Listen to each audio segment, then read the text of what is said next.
You walk into a room full of people and you feel everything. The tension in the corner where two friends are pretending not to fight. The nervous energy of the man checking his phone every 30 seconds. The quiet sadness of the woman standing alone by the window. You absorb it all like a sponge dropped into water. And by the time you leave, you are exhausted.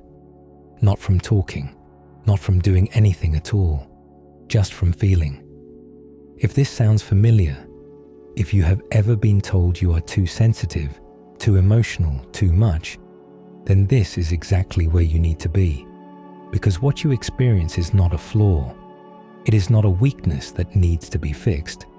It is a biological trait that has been misunderstood for far too long. And understanding it could change the way you see yourself forever. You are not broken. You are not damaged. You are wired differently. And that difference, the very thing the world has criticized you for, might just be one of your greatest gifts. So what is really happening when you feel everything so deeply?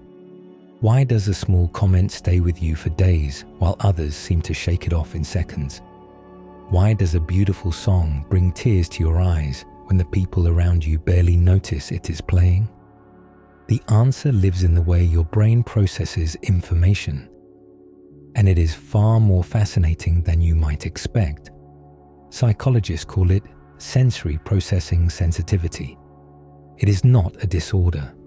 It is not a diagnosis. It is simply a variation in how nervous systems work. About 1 in 5 people are born with it. Their brains take in more information from the environment and process it more deeply than others. Where most people have a filter that blocks out the unimportant things, highly sensitive people let more through. Every sound, every shift in energy, every subtle change in someone's face gets noticed, absorbed, and analyzed. Think of it like a radio. Most people have a radio that picks up 1 or 2 stations clearly and ignores the rest as static. Highly sensitive people have a radio that picks up every single station at once, all the time, even when they are trying to sleep, even when they are trying to have a simple conversation, even when they just want a moment of peace. The signals never stop coming in. This is not something you chose. It is not something your parents did wrong or something that happened to you.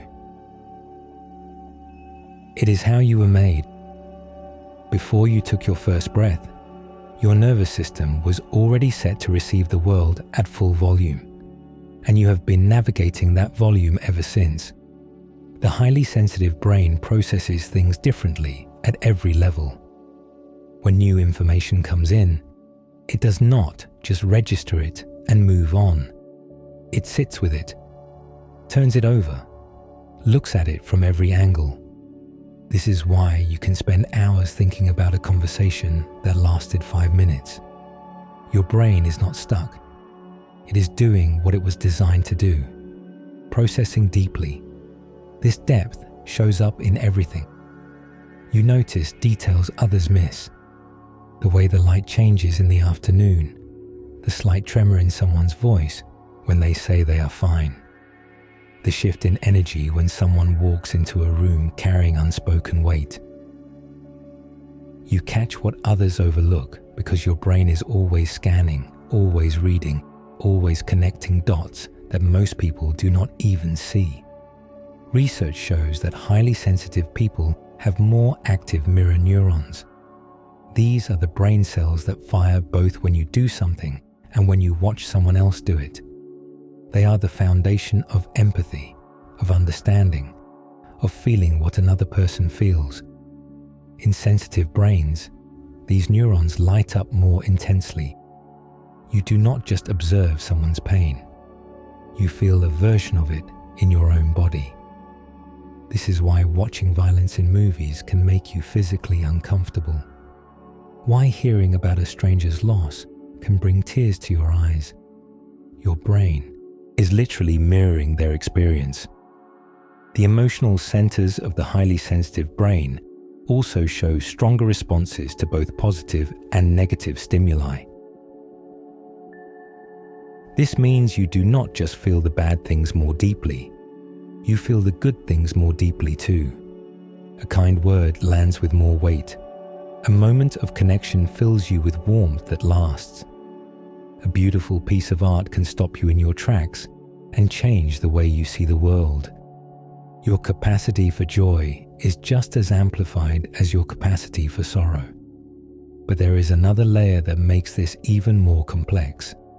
Highly sensitive people tend to process not just what is happening now, but what it means. You see beneath the surface of things. When someone says something hurtful, you do not just feel the sting of the words. You wonder why they said it. What pain in them led to this moment? What it says about the relationship, about the future, about who you are to each other. You turn a single sentence into a philosophical question without even trying. But here is where it gets complicated. That same sensitivity that makes you notice beauty also makes you notice pain. You feel the suffering of others as if it were your own. A sad story on the news can stay with you for days. Watching someone struggle fills you with an ache you cannot explain.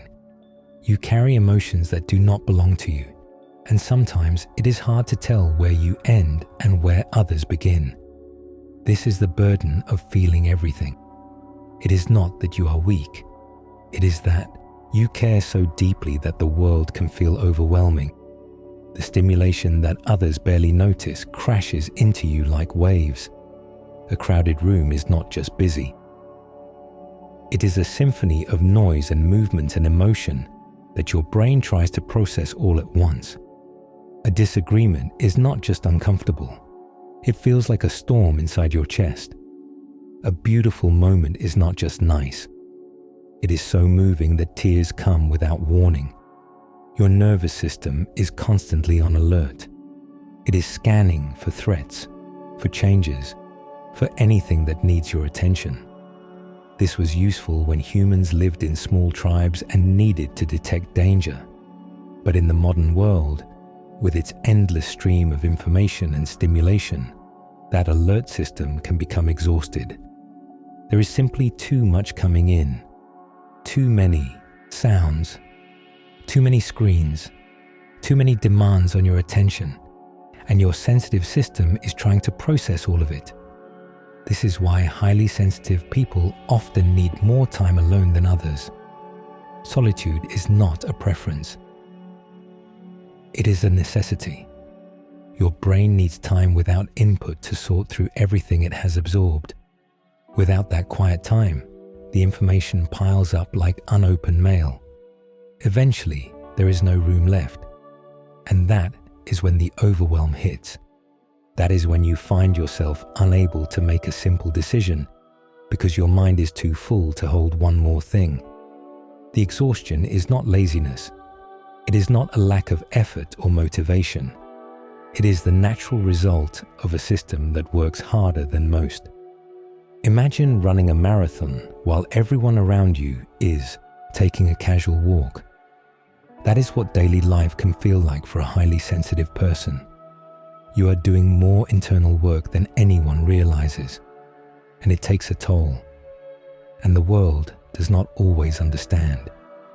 You have probably heard the phrases 1,000 times. Toughen up. Stop being so sensitive. Why do you take everything so personally? These words land like stones on tender skin. They suggest that something is wrong with you. That if you could just try harder, be stronger, care less, you would be fine. But that is like asking a bird to stop flying. Sensitivity is not a behavior you can switch off. It is the way your nervous system is wired. Asking you to stop being sensitive is asking you to stop being you. And no amount of trying harder will change the fundamental way your brain receives the world. What those voices miss is the other side of this trait, the side that holds gifts they cannot even imagine. Because the same nervous system that gets overwhelmed by noise also gets overwhelmed by beauty. The same heart that breaks for strangers also loves with a depth that most people never experience. The same mind that spirals in chaos also creates art, solves problems, and sees possibilities that others walk right past. Highly sensitive people are often the artists, the counselors, the healers, the thinkers. They are the ones who notice when something is wrong before anyone else does.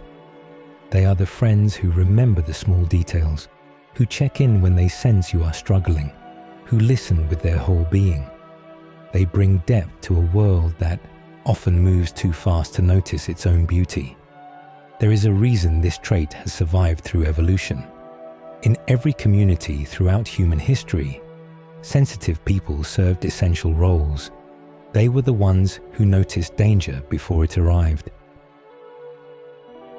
The ones who sensed changes in the weather, in the group dynamics, in the subtle signals that meant the difference between survival and disaster. Their awareness kept others safe. Their depth enriched the culture. Their sensitivity was not a weakness. It was a form of wisdom. Think about what any group needs to thrive. It needs some members who are bold, who take risks, who charge ahead without overthinking. But it also needs some members who pause, who notice, who say something feels wrong. Those sensitive members were the early warning systems. They detected threats that others missed. They felt tension before it erupted. They knew when to move and when to stay. Without them, the group would have stumbled blindly into danger again and again. Sensitive people were also the ones who held the emotional fabric of the community together. They noticed who was struggling. They sensed when someone was pulling away. They could read the unspoken currents of relationship and belonging. They were the peacekeepers, the counselors, the ones others came to when they needed to be truly seen and heard. This role was not optional. It was essential for the survival of any group of humans trying to live together. And then there was creativity. Sensitive minds, with their capacity to see connections and feel deeply, created art and music and stories. They gave meaning to the raw experience of being alive. They took the pain and the beauty and turned it into something that could be shared. Without sensitive people, culture itself would not exist. Every song that has ever moved you, every story that has ever changed you, came from a mind that felt more than most. But somewhere along the way, the world forgot this. Modern life rewards speed over depth, loud over quiet, thick skin over tender hearts. The traits that once made sensitive people invaluable are now treated as problems to be fixed. And so many highly sensitive people grow up believing there is something wrong with them. They spend their lives trying to be less of who they are, trying to fit into a world that was not built for their nervous systems. This is where the real damage happens, not from the sensitivity itself, but from the shame around it. When you are constantly told that your natural way of being is wrong, you start to believe it. You push down your emotions. You pretend not to notice. You build walls around your tender heart just to survive. And in the process, you lose connection with the very gifts that make you who you are. This shame often begins in childhood. Sensitive children stand out. They cry more easily. They react more strongly. They need more time to adjust to new situations.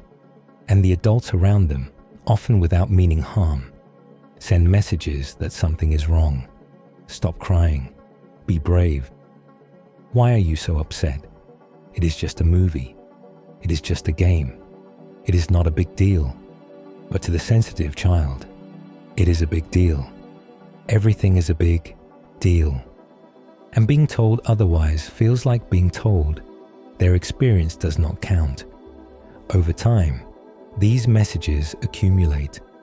The sensitive child learns that their feelings are inconvenient, that showing emotion makes others uncomfortable, that to be accepted, they need to hide parts of themselves, And so they do. They develop masks. They learn to swallow their reactions. They become experts at appearing fine while storms rage inside. This survival strategy works in the short term. It gets you through school, through family gatherings, through social situations that would otherwise overwhelm you. But it comes at a cost. Every time you deny your feelings, you tell yourself that you are not acceptable as you are. Every time you wear the mask, you move further from your true self.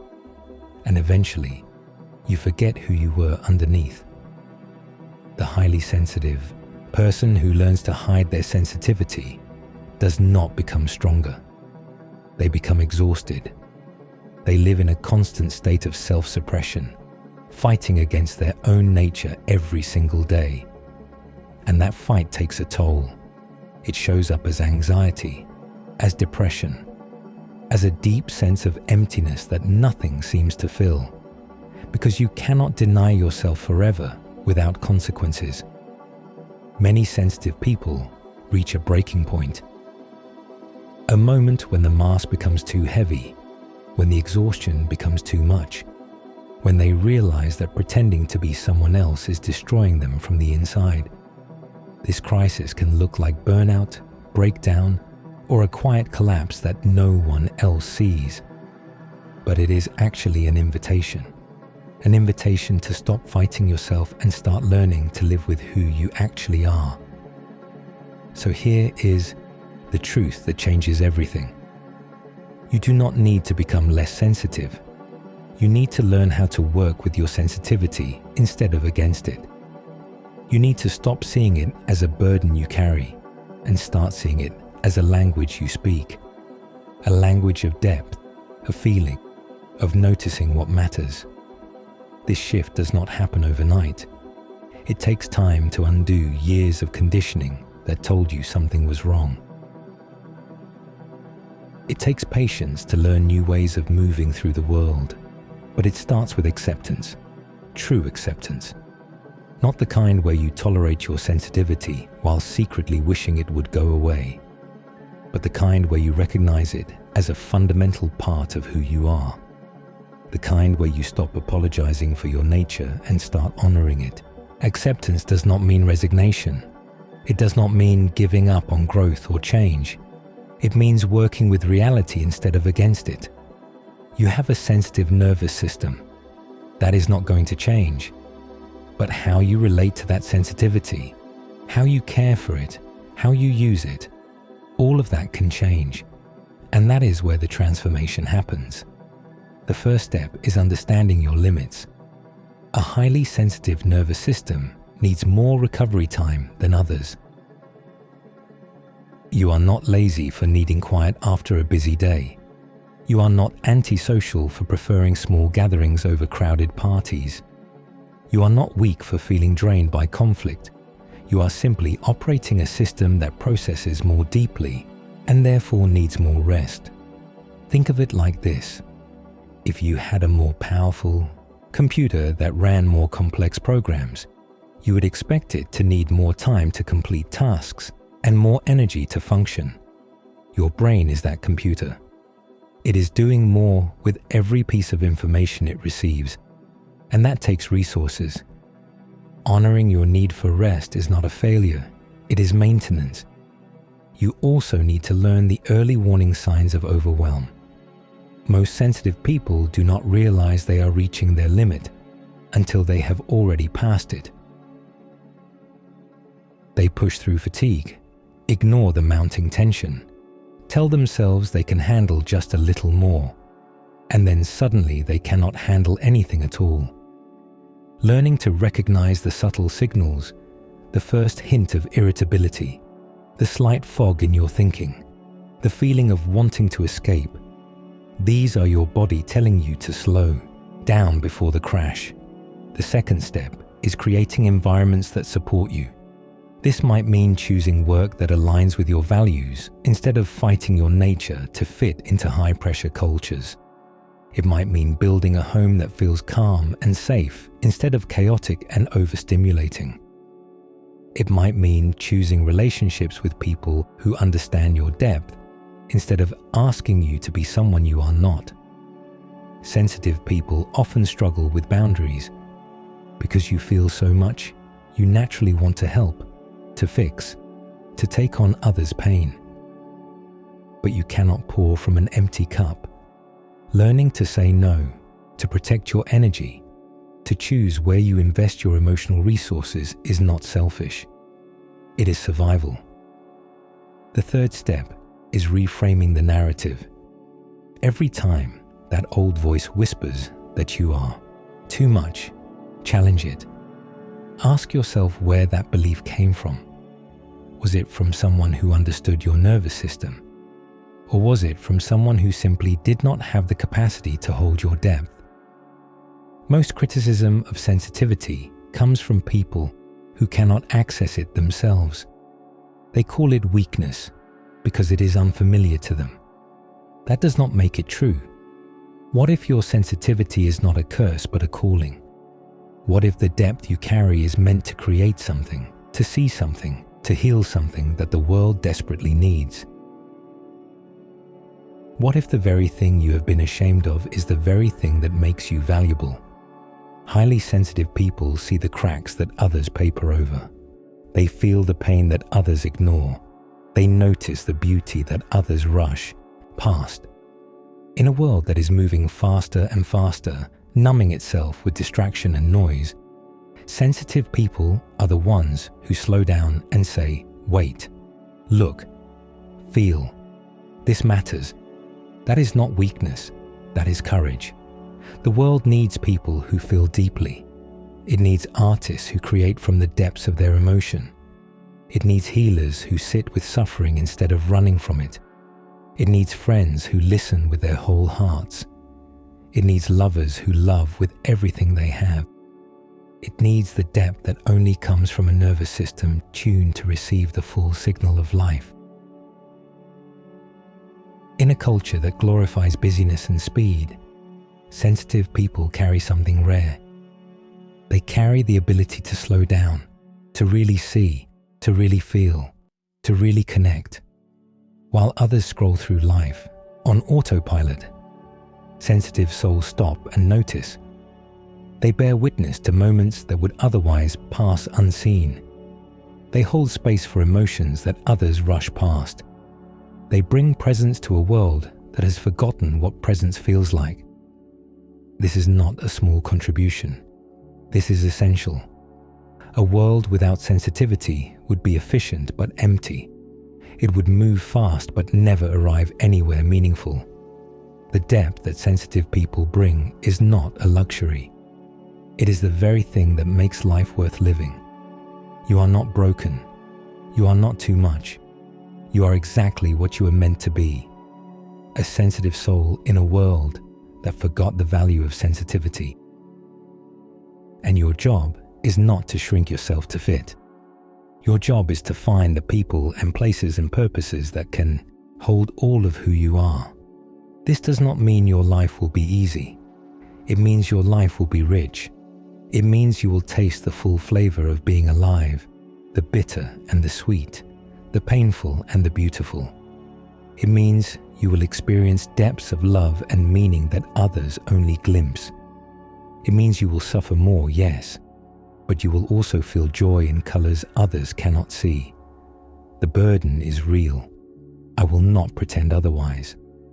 There will be days when the world feels too loud, too harsh, too much.